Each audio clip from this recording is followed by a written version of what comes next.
What are we going? What's the game plan? Look, I want to say something too. I mean, I felt like we had something going right there. Boom, boom, boom, and we could have kept going, but we stopped us. I didn't know you. I thought you said you were happy with it. No, I mean we're good. We're good, but what reason we're back in here? We're back. Yeah. Okay. We did the. He brought us in with the intro. It's a little sad. So I said, well, you know what we'll do? We'll just come back in here. I'll do an intro, and you can do an intro, and we'll let them decide who's the intro to use. Let's go. Let's go. You guys that intro? Game on. All right, let me go right here. Ready? Here we go. Welcome back to the BOYZINTHESIP Show, brought to you by Mack Height, Mississippi. Our boy Ryan Brinkmeyer. We love him. We thank him. Telling you, he runs an unbelievable business.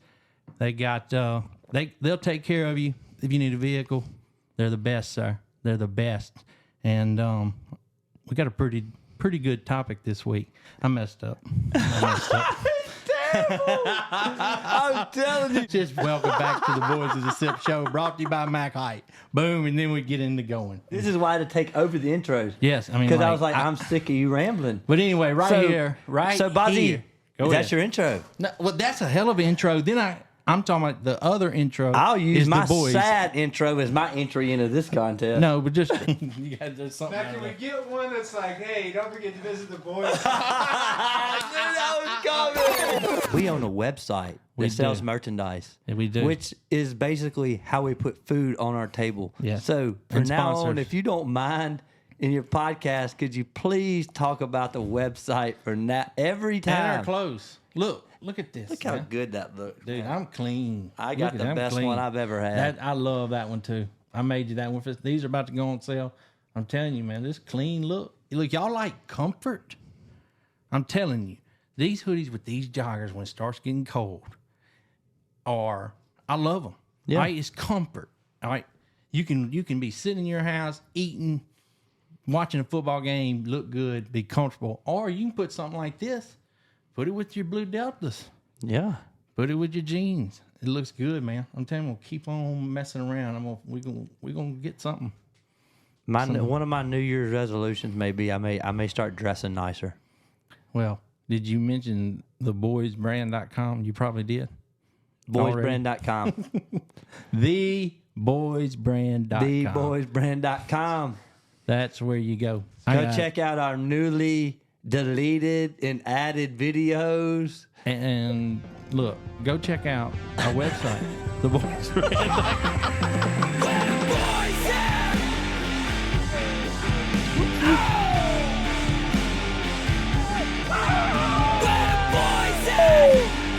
Come on, baby! Welcome back to the BOYZINTHESIP Show, brought to you by Mack Height, Mississippi. It's Thanksgiving week. Thanksgiving week, man. We got a lot to be thankful for. Before we get into the weekly recap, I'll touch on some of the things that I'm thankful for, because let's just call it like it is. We've talked about it a little bit the last few weeks. It's been a rough year. It's been a year for me that makes me really thankful for certain people, certain things that I usually probably overlook when my life's going good. And it's been rough. So I'm just going to call it like it is. I mean, I'm so thankful for my parents, my kids, my friends, my coworkers, all the people that have helped me get through this podcast. And I mean, it's just been one of those years where you have to just remind yourself what's important in life. And for me, what I just named is really important to me. So I'll throw it to Boz. He can go through the weekly recap a little bit, but with it being Thanksgiving week, man, everybody, hug your loved ones tight. Tell your parents you love them. Tell the people that are your buddies, how much you care about them. And don't forget what's important, because, life's short. We all know that. So, Boz, rock and roll, baby. Good stuff, baby. Good stuff. Can't ever be thankful enough for everything we got, man. People complain. I'm not saying I don't complain, but just being thankful for those things, for our parents, the life we have, our kids. We're lucky, man. Even though we get going through some things, and we're still lucky. lucky, and I'm thankful for a lot of stuff, and definitely thankful for those things that you just mentioned. But let's get into this weekly recap, and pretty boring. It's been pretty boring for both of us. No golf this weekend. No golf. Weather's starting to change on us a little bit, and I went back to Clarksdale. Went back to Oxford for a day, and then went to Clarksdale and had a good time. Love going there, and I go over to a buddy's house, and my buddy Dwayne's and Swedes were over there. We watched some football, and there was a couple women there, and wives and stuff. So I was kind of anxious to see if they were going to bring up any of the Botox questions or what I was talking about, and it got brought up. The first question was, "Hey, did I get any women to send me any pictures for me to see if they do Botox or not?" And what was the answer? I didn't get any pictures. I did get some messages and comments. One guy told me he said his wife has Botox and lips, and she looks good. So I just messaged him back and said, "I'm sure she does, buddy. I'm sure she does." I heard one of the doctors got a little upset, told him you were costing them some business. Well, I got a buddy that's got a wife that's got a medical spa, and I'm sure that she probably wasn't too happy with it. Look, man, there probably is some good in some of it. I was just expressing my opinion, of it can be taken too far and all that stuff. Because a lot of them, I could have picked the ones out at that house pretty easy that did it and didn't do it. I promise you. They were probably staying away from you. But it was, had a good time. We watched the end of the Auburn Texas A&M game. That was a good one. And my slug, was Texas A&M, and I can't hit one, man. Every one of them's been close. I pick a good battle game like that, and just Auburn jumped up, and I'm happy for Freeze. So I had a good time watching that, and then just being, like you said, just hitting on that thankful being with my girls. It was just had a good time. Hazley, she is 4, and just watching them develop, and that's kind of where we're gonna hit on our topic today. Is kind of how I got to the topic, but just watching her develop and everything, and I was telling you, man, to be listening to your kids, and if they ever say anything funny or anything that you hear that's funny. And I heard this story from my dad, and I don't know whose kid it was, but I just thought I think this kid might be a genius. But they were at school in Clarksdale, PDS. They do handbells. I think it's PDS. And you know what handbells are? Mm-hmm. So they do programs around Christmas, I guess, and they're going to let the 5-year-olds do it. Okay, so they go to start practicing, and the teacher looks at all the 5-year-olds and goes, "Look, if you drop your handbell, I want you to sit there and be a statue. Don't you move, no matter what. We'll get you your handbell, and you can go back, but don't you move if you drop your handbell." All that commotion. So they're going to start practicing. No handbells, okay? Literally going to just sit here like this, and when the teacher gives a signal, I guess whatever hand they're supposed to just kind of do like that. Well, this kid obviously sitting there, and he's just a statue, not moving. Not when the teacher's telling him whatever key to do it, he never moves. He's a statue, and the teacher looks at him and goes, "Well, what are you doing?" He goes, "I dropped my handbell." No, it's still an awesome that story. I was like, "So what do you think that kid, is he just that smart?" He's like, "I'm getting out of this." Yeah, I'm just going to say I dropped my shit. I ain't doing a thing. I'm just going to statue this thing right to the finish line. I can sit here and not do anything. All I got to do is tell her I dropped my handbell. I thought that was a pretty good story. But besides that, and the Ole Miss Florida game, man, it's like I really don't even want to talk about it. It was so devastating. Made the whole weekend terrible. Yeah, It ruined mine. Yeah. I had all my juju lined up. I took my kids Christmas shopping like early in the morning, so I was going to just kind of watch the first half while we're out shopping. Bass Pro and to Cracker Barrel, we were loading up. I'm getting ahead this year, so I don't have to grind that last week. I'm done shopping. Seriously, got it all done, wrapped, ready to rumble. Yeah. And I go to Buffalo Wild Wings, sit them down for lunch so I can kind of see what's going on. I walk in, first play I see is the fumble muff punt to start second half. I'm like, gosh damn, man, are we really going to do this shit again? Yeah. The 2 times I grind with the kids this year during Ole Miss games was LSU. I was at the beach for fall break. Then I do Christmas shopping, first half of Florida, thinking I'm creating the juju. Yeah. And just hoping we're going to kind of get a little win. And I don't even have to hardly watch, and then just watch the end of it's close. Yeah. Oh, gosh. I had to. I felt like my dog died. Yeah. I didn't watch much of it either, but I did the same thing you did. Had a lot of stuff going on. Got my Christmas shopping done, and just watched the end. So I didn't see everything unfold. Just terrible. Yeah, big old cup. But just Big sip. Yeah, Big big gulp. Oh yeah, another Big bite. another comment I forgot on the Botox that I liked. Somebody messaged and said, what about, when your woman gets old and gets wrinkles? Men aren't gonna like that. And I just said back, when women get old, I promise you, wrinkles are the last thing we're worried about. You got prostate. I mean, heart problems. Yeah, I mean, nothing works on us either, man. Yeah, like we just need somebody to care love less us. if you have wrinkles. Yeah, we'd rather you. Any smart man just knows he don't want to die alone after he gets to a certain age. Oh, me.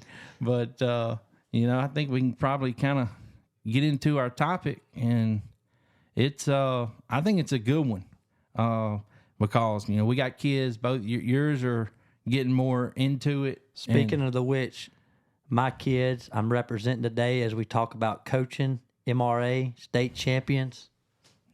That's my kids, my team. Ain't no doubt.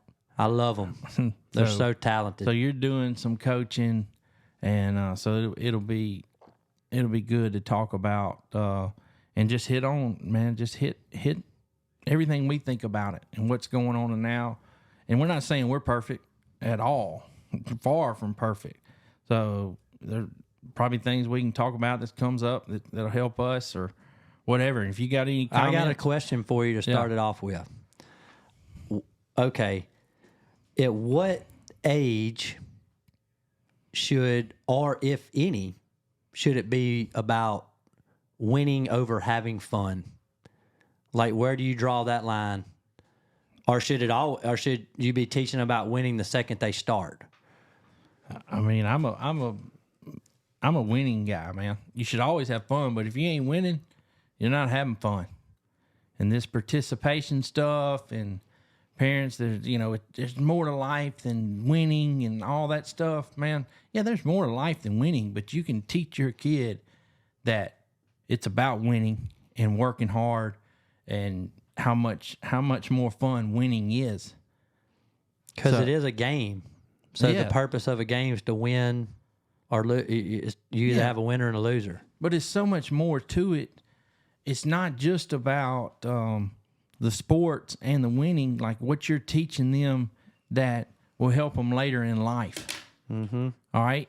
And that's always working hard, going to the practices, going to the games. I mean, if you sign your kid up to play, all right, as a parent, and they start, you cannot miss practice, and you definitely don't need to ever miss a game unless it's a death in the family or you're sick, or you get injured. That would be it. I hear more stories of kids missing games, much less practice, because their parents scheduled a vacation or their parents scheduled some type of function, hunting trip, concert, whatever their kid wanted to go to. It doesn't matter. And they let their kid go and miss a game? Have you ever? Oh, it's the worst during the fall. They'll miss 2 games going to a football game.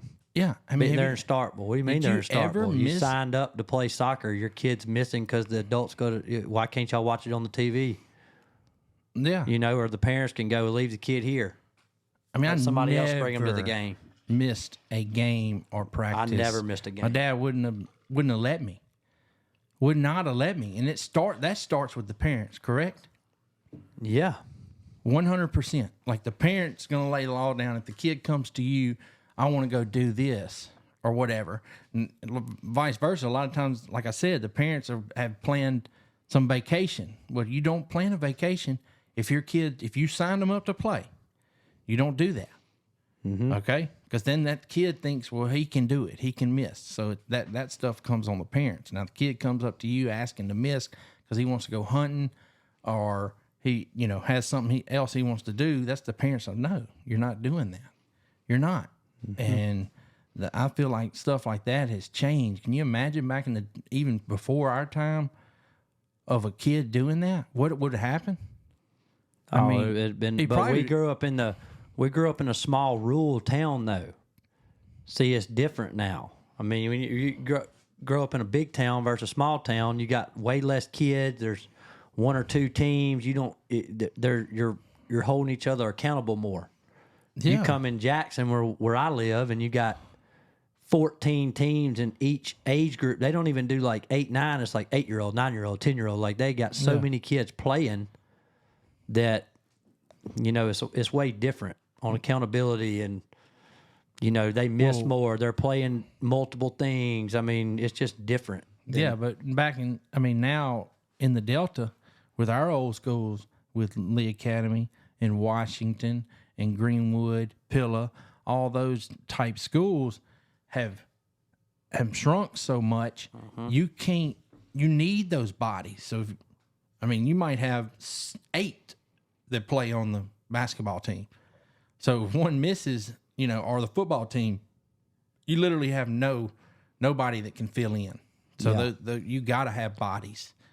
And, to take one of those kids out during, to go do something is way more drastic than if somebody did it at MRA or some of these bigger schools. I don't think they'd allow that kind of shit at MRA. I don't either. What would Coach DeWeese do if you missed a game because you wanted to go, you had a golf tournament or something?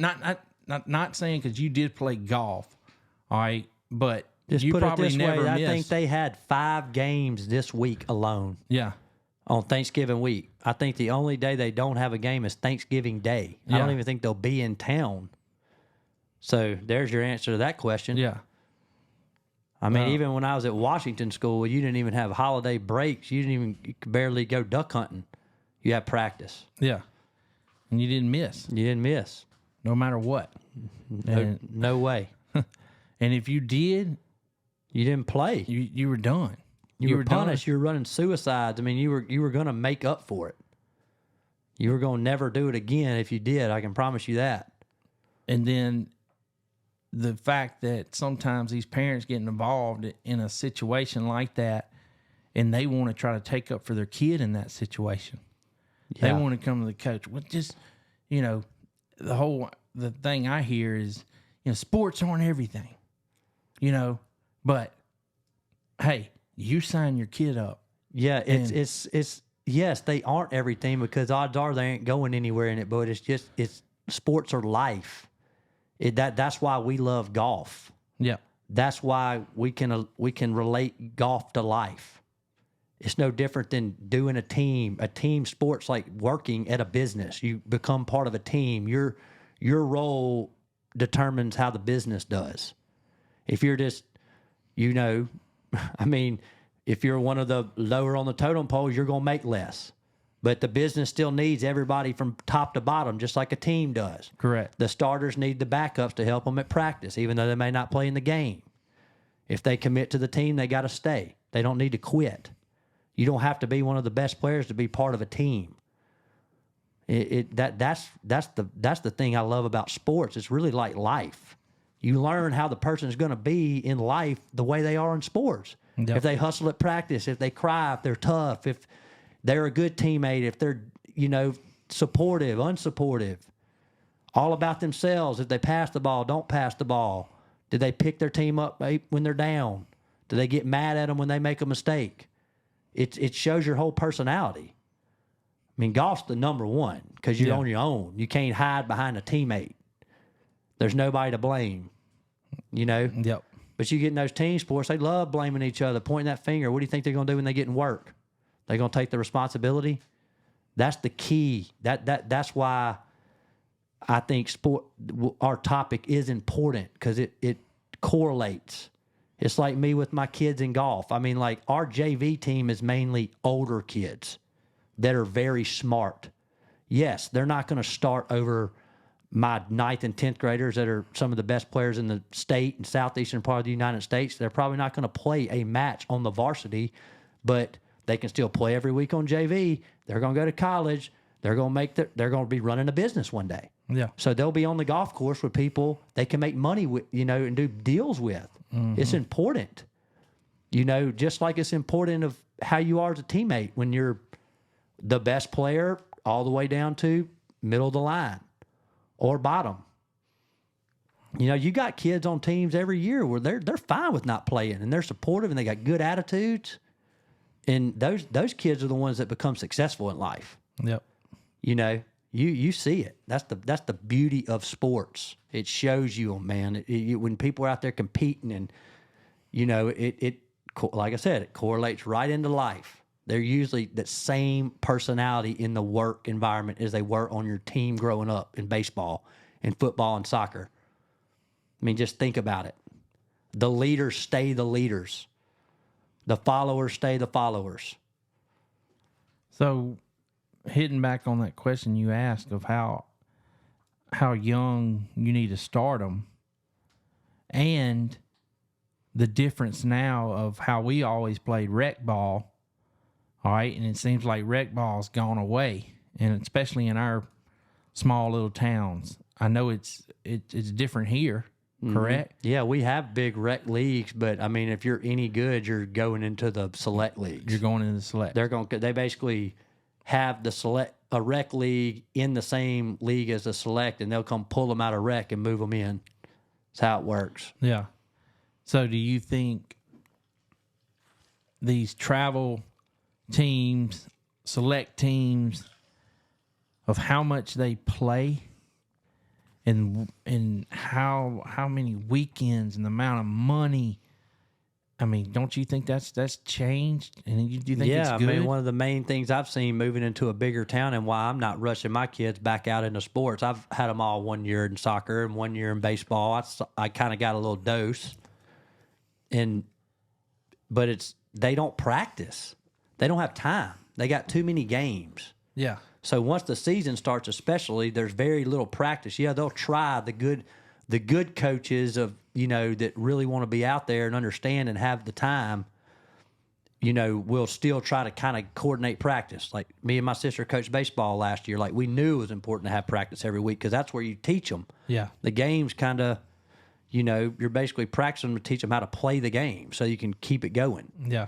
But that's a lost. I mean, there's just too many games now in my mind. I remember when we were younger, it was like we would have 2 practices a week and a game. Yeah. Now it's like 6 games and 1 practice. Well, tournaments, they go on the weekend.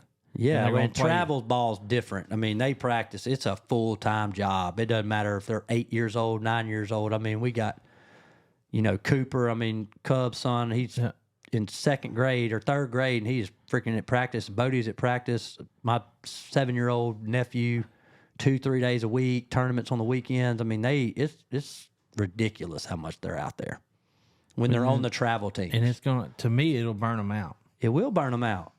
I mean, you play that much. Ross Haley, who's the athletic director at MRA, we laugh all the time, and he told me, he's like, I'll tell you how to get them off baseball, because I'm like, I don't even want them to play. He's like, burn them out early. Yeah. He goes, don't keep them away from it. Just shove it down their throat. By the time they're 12, they'll hate it. He was right. I mean, I can kind of already see what he's talking about, instead of trying to keep them away. Well, they do it, like I said, they do it all year long. They do it all year long. And that's, we played, we had a season, and then we had All Stars, and that's when we had basically our little travel, and that was it. Mm-hmm. And then we moved on to the next sport, and they're doing it all year long. So, you're just gonna get burned out. Baseball's the worst. They've made it year round. It is the reason that is because that's the sport all kids are best at the youngest, because it's the easiest. Yep. For them to actually, there's 9, they can be positioned, they learn to hit, they can be part of the team, they go out to these organizations. It's like a big babysitter. They drop them off. There's hundreds and thousands of kids out there of all ages, with ex-professional baseball players that are running it. And then they got coaches inside the organization. It may be a few parents here and there or whatever. But to me, that's the one that's become the animal, where it's like a year-round animal. They've always found a way to make football a year-round sport with spring training and then the two-a-days, because football's always just been the biggest sport in America. Mm-hmm. So that's fine. You're staying in shape year-round. I somewhat get that. Kids love football or whatever. But the only sport that should be year-round is individual sports. You should never stop working on your craft. But they find a way to make a team sport year-round. Like, they take 1 month a year off in baseball in this town, and that's in July. They're playing the other 11 months out of the year. Well, that's just a recipe for it's one or two things. Burnout, don't want to play it. Break your parents traveling, causing more stuff going on in the family because you're always having to go and do that. Or, your kid is one of the elites and does go on. But that's it's just such a small percentage. I got a question. At what age do you start taking the sport serious with the kid and be like, okay, pick 2? You got to kind of get to that point. If they're unbelievable, they could probably play 3. Yeah. I did, but it was a little bit different back then. And with basketball being away, in the winter, away from golf, it kind of gave me, and then high school soccer's in the winter too, as you get older. So it was worked out perfect for me with golf. Yeah. Being soccer, basketball, and golf. But nowadays, I think it's harder to do more than 2 if you're good. So at what age do you draw that line where you're like, all right, man, it's time to start dialing in if you really want to take it serious? My opinion would be after 9th grade. Mm-hmm. You should know if your kid is legit, has a chance to go, if he wants to play somewhere in college, and he has the talent, and that's what he wants to do. I think after 9th grade, you can make that decision. Hey, I'm just going to do golf. But if you make that decision, you make it, and you get out there and you say, well, you still work at it. Don't do, because it's like golf is, like you said, it's individual. I know you're going to start trying to do some workouts. I'm sure that's very... Yeah, we're starting like next week. With golf, which is good because that is huge in golf now. It never was when we were growing up. It started when Tiger. All right, when Tiger came and he was fit and he was dominating, the reason why he's so much better, but he was unbelievable in the gym. And that just caught on. And obviously it's proven that if you want to be an elite, you got to do it. There's very few. Obviously there's always exceptions. But you look at most of those guys and they are physically fit machines. Mm-hmm. So if you are going to if it comes 9th grade and you are, a lot of golfers, most of them are really good athletes and play other sports. I think you need to. I think you need to. Oh, absolutely. If you your want feet to. Are crucial. Your hand-eye coordination is crucial. Yeah. You're being in shape. Your just mental mindset of being an athlete helps. Yeah. And but I think you're right about that age. Here's the way I look at it. I think it's right there, 12 through 14 is crucial to start really, the kids finally old enough where they can kind of really understand some stuff, okay? And that's the critical age. It's like an athlete before he has kids, you know, that window we talked about with golf, like you got to make hay before you start having kids. Yeah. Because your life changes drastically. Okay, well, it happens at age 15, 16. You start driving. Relationships start. You get that freedom away from your parents. Like the social aspect of life really comes in and can rattle a kid that was very focused on what they were doing because they didn't have all that outside influence. Yeah. So if you're not getting to them before that happens, then you're missing the boat, because that can be their first way of proving to you as a coach or a parent that they're going to pick this over this, you know, versus if you give them a taste of this first, it may be hard to get their mind back on, hey man, you don't need to be worried about this. Like, yeah, go out with your friends and stuff and, you know, be social, but this comes first. Yeah. You know, that's what I'm trying to create in my 9th grade group, right? 10th grade. They're starting to drive. How are we going to get their mind, you know, to where they got to understand my golf comes before I go out and do things like this? Do I really want to go out all night and wake up at 5:30, 6 o'clock in the morning and go run 3 miles and hit the gym and get my work done that I got to get done to be on the schedule to be part of my team? Yeah. You know, I think that's the age, man. You got to they got to tell you, you know, they got to know. You got to start letting them make their own decisions and proving, okay, they're going to hold their word. Okay. Hey, you don't got to work this summer at 14, but you're going to work on your golf game. You're going to be dedicated to something. Correct. And you're going to have accountability. And you got to get to them. That's the age. I think that's the age that's the crucial one. That's why I don't think you want to start them so early where they get burned out. You know, I think you start them later.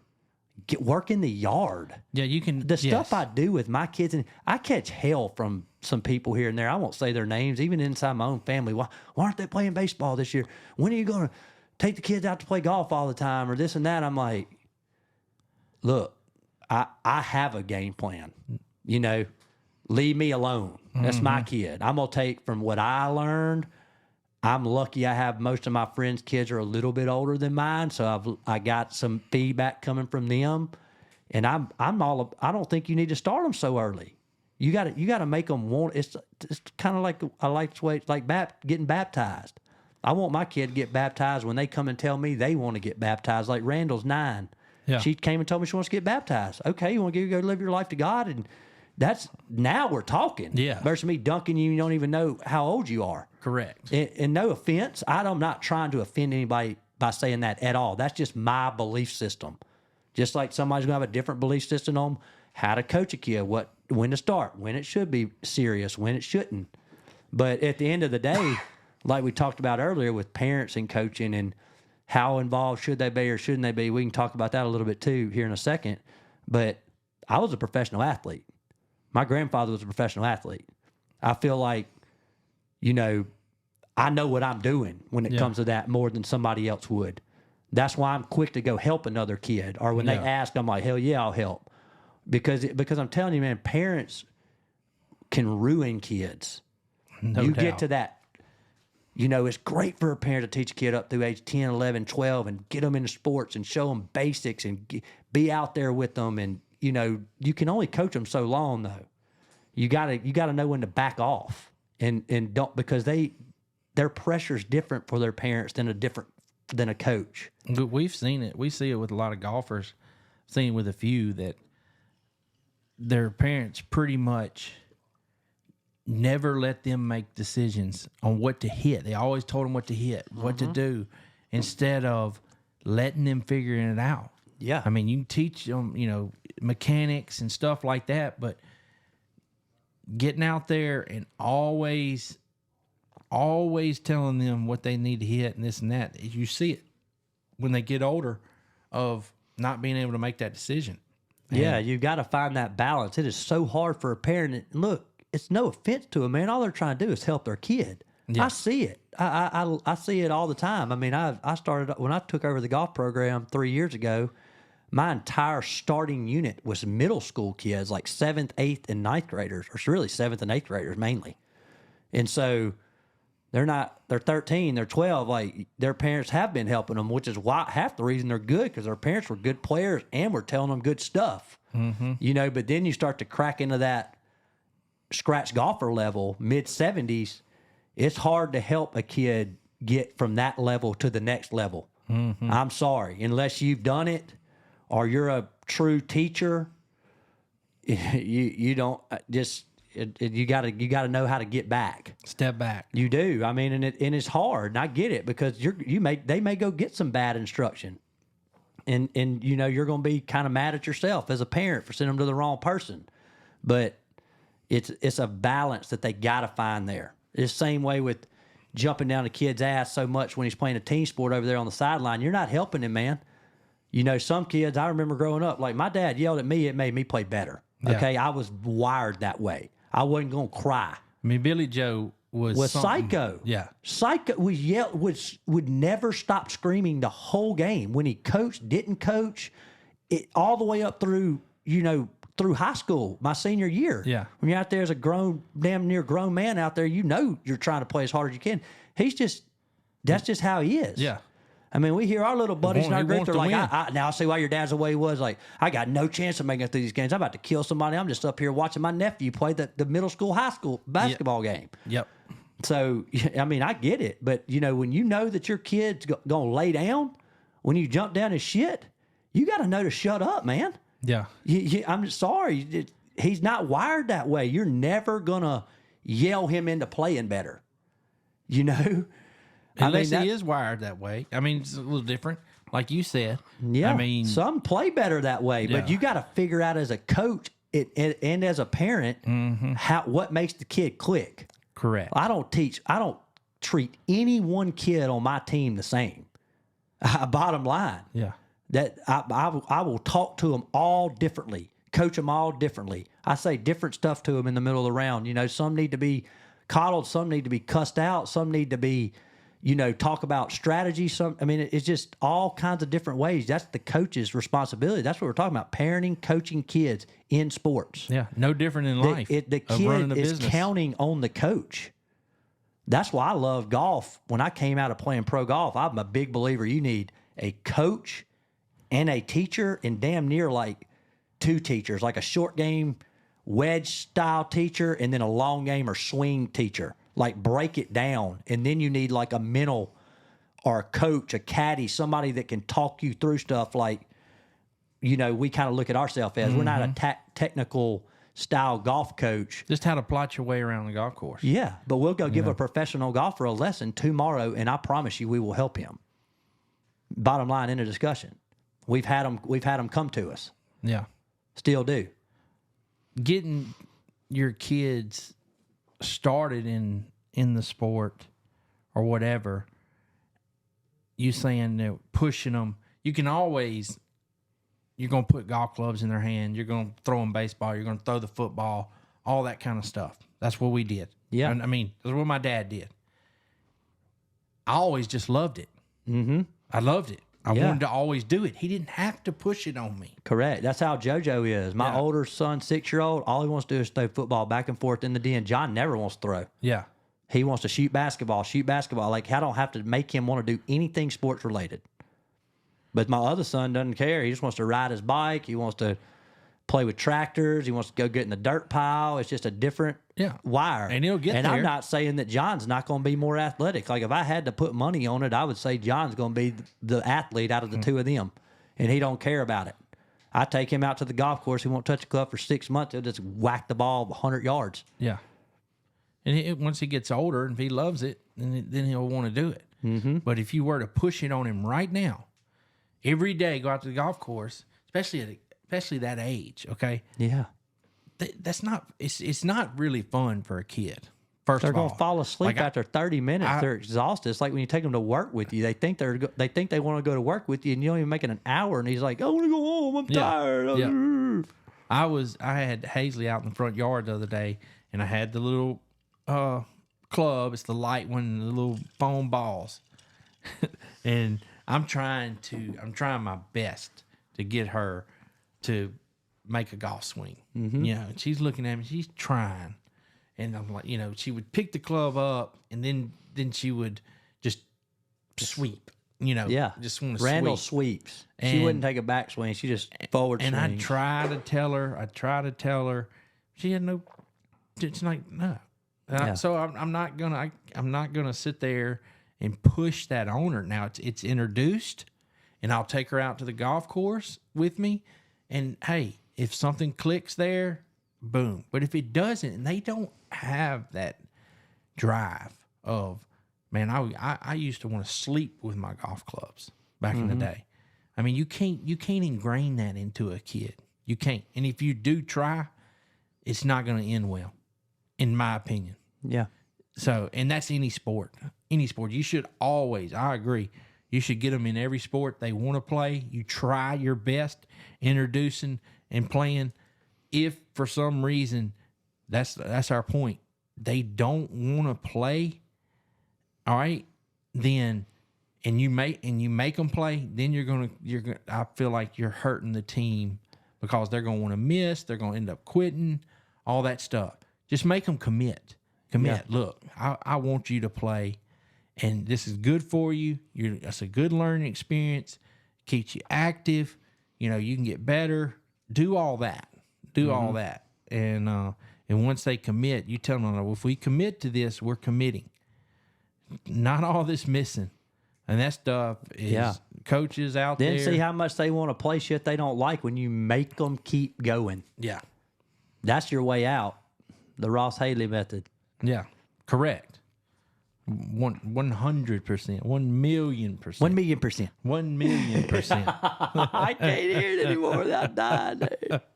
It's just. I mean, Austin just ragged us on the reel yesterday. Like we've never made a putt. I've never putted this good in my life, and I need a making putt reel. I mean, ask anybody from this spring if Wee was a putting machine.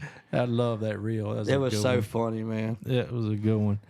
But I guess we can kind of wrap it up on. I mean, yeah. I mean, just in a nutshell, spend more time with your kids in the yard at younger ages. That's not saying don't let them go play a sport here and there. Keep it light. Don't kill yourself. Take up your weekends. Take away all your time. See if they like it. Don't get them started too early. And, you know, parents, like, don't be afraid to get out of the way and let somebody else help with them. You know, let them be coached by people that know what they're doing. And stay out of the way. Yeah. Of coaches. Don't be Take the time learning your kid and what kind of personality type they are so you know how to push them correctly. Yeah. That coach makes a decision to run your kid or discipline your kid, you know, back the coach.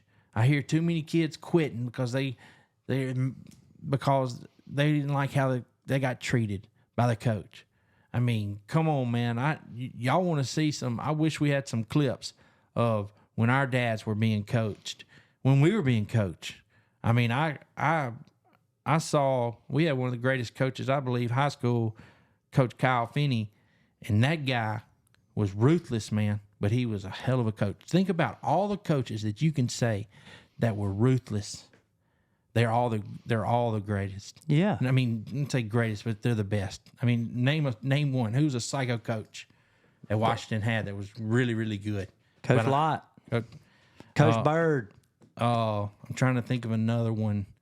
Delta State's baseball coach, Mike Kennison, was one of the man, dude. I never saw it, but he had to be ruthless because I would hang out with some of the baseball players and they, I mean, it was what they had to do and the discipline and how he coached them. It was ruthless. Pull some Bobby Knight reels, baby. He had a hell of a program, man. He had a hell of a program, and if you made it through his all 4 years or whenever you came and you made it through and stuck it out, dude, those kids turned out to be he probably produced a few Major League Baseball players, but you know, that goes on the point of being successful. If you made it through Mike Kennison's program in Delta State, I bet you 90% are very successful people just because of going through that. And that's what a coach can do for you, a good coach. So, I mean, schools that hiring, and I know these little schools, it's hard to get, you can't pay them that much. So it's hard to just get really, really, really top of the line coaches or anything. But those guys are there and they want to coach. Let them, if you have any problems, go and have a, sit down and talk with the coach of what's going on. Let him talk to you, and don't just bash the coach because your kid came home, said he did this, did that, man. Back that coach. So I agree with him, and this is what you need to be doing. Don't come home complaining because you had to run. If you got so much criticizing, then go coach yourself and help teach at a younger age. Correct. And get involved, because there's plenty of places that would love to have you. No doubt. But anyway, I think let's sag into some football, man. It's Thanksgiving week. It is freaking. I'm just hesitant, primo. Sir. I'll be hesitant if I was you too. You can't pick your damn nose. I can't. In defense, sir. You're killing our customers. I mean, we're dominating, and you're just I only pitching it put all out back. one, sir. So I promise you, those customers aren't just taking my one. If they listen to what I say too, if I give out two, make sure you action reverse it. Pays 4 to 1. Yeah. Well, Wee has been, phenomenal. His picks have been solid. I've just been picking my one, and if you look at all my picks, and I was going to talk about this, they have been, pick 'em 1 point, 2 point games, and I've taken the road team pretty much every time. And but I always feel like I have the better team. All right. I had Texas A&M against Auburn this week, pick 'em, and it was an unbelievable game. I had a great chance to win. It had to make a comeback. I take Bama at Tennessee. I take Ole Miss at LSU. I take La Tech earlier in the year on the road. It went to overtime. You had Maryland early in the year. Maryland won. That was one of my few winners. But, it just proves to you that home field advantage is huge. It's paying off a lot more. SEC is a lot tighter now. The games are just it's just a different world we live in. So Wee's been on fire. I'm gonna let him talk about some football. I'm gonna put my one pick out, and we'll see. But Wee's got some good stuff. This is Wee's Predictions, brought to you by Dotley Consulting, Screen Kings Printing, Wee's Seasonings, and Will Dotley himself. Since that's all my businesses, and I'm representing myself, I'm not representing the Boyz brand because Boz is weighing me down. But I'll tell you right now, I feel really good about some stuff this week. I mean, we're at the end. It's one of the best weeks of betting in football. Thanksgiving. Yeah, that historically this week for me, I've always gone 2 weeks ago and picked my games for this week, because usually the week before this is a dead week, like a last non-conference, not a lot of good games. So I kind of go ahead and preview before the lines even come out and start predicting stuff. I've always predicted the Michigan State, Ohio State game in the past. I'd start calling it early, other late. That's the best way to do it. We talked about little strategies. It's hard to do that during the year because the lines are right out the next day. Yeah. But if you can see ahead and be like, what do you think the line's going to be? And then it's way different. That's a good way to bet. I mean, you hear a lot of pros. That's what they do. They go through at the beginning of the year and put what they think the line should be. And then if stuff's way off, they start really looking into those games, right? So the game that I said 2 weeks ago, and I expected A&M to win last week, and I was like, everybody's just expecting Texas to win. I was like, A&M at home in 2 weeks is going to be a good one over Texas. I think they're going to win.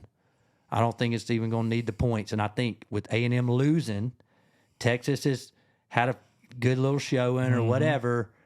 Nobody's going to be on A&M. They're not going to even be thinking that they're done. They're thinking it's giving them under a touchdown. Then it comes out at 6, drops to 5.5.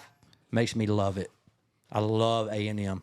I think you go money line and points there. Yeah. All day.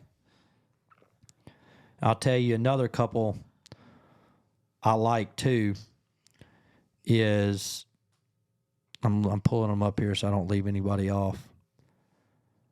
I like LSU.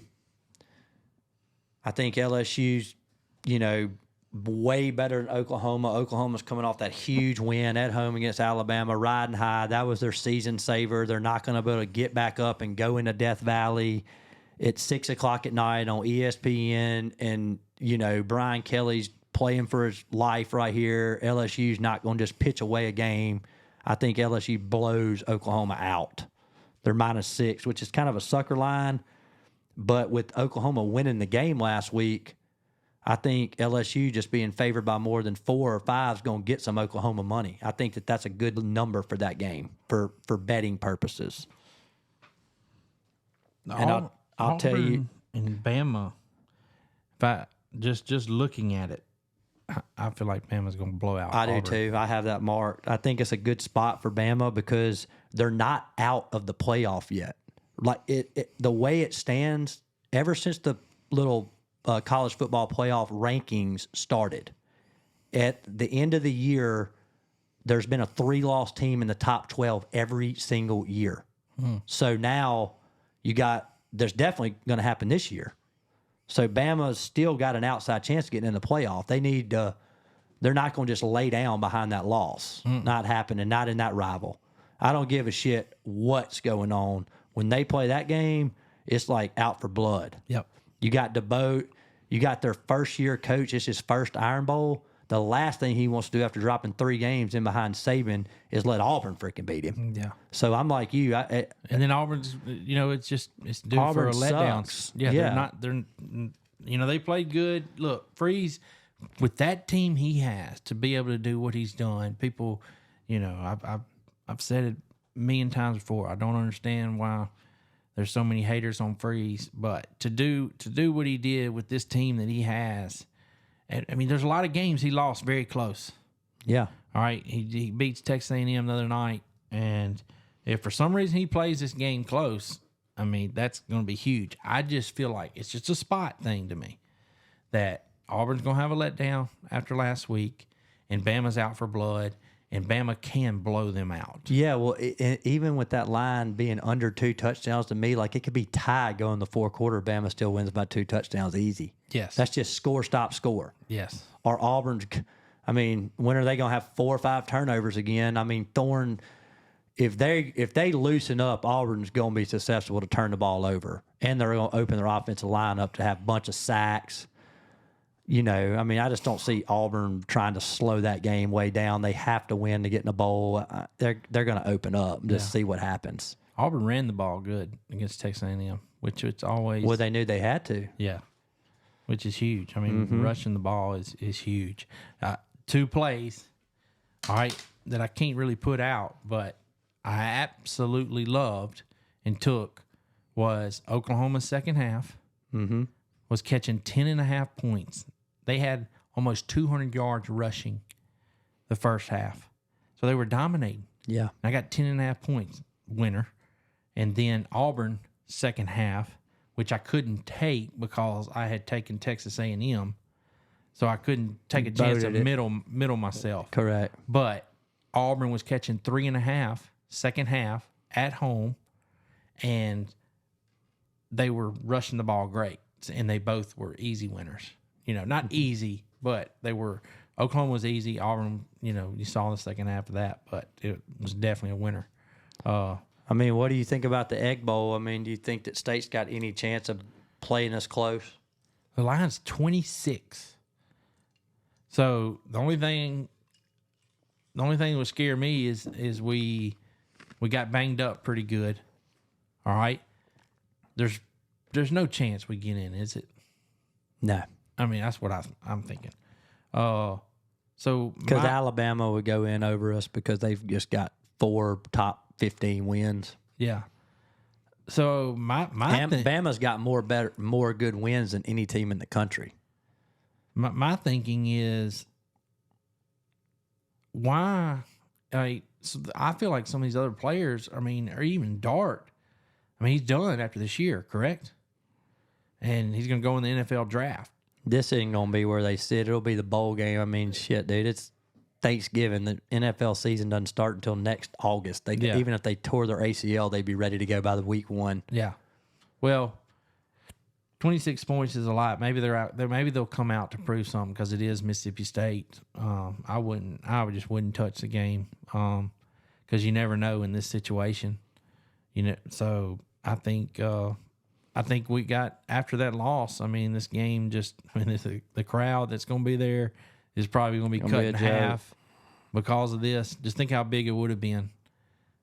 And I think you still get support, but you're gonna lose a lot of hype right there. That's why it was so devastating. Think about the money that was lost. It cost the town millions. Millions. Me and Dad were talking all about the businesses for the Egg Bowl. I mean, it's just then if we got domino. a home playoff game of the hype of the town all the way through Christmas, just millions. These games are the amount of money that they mean now it's unreal.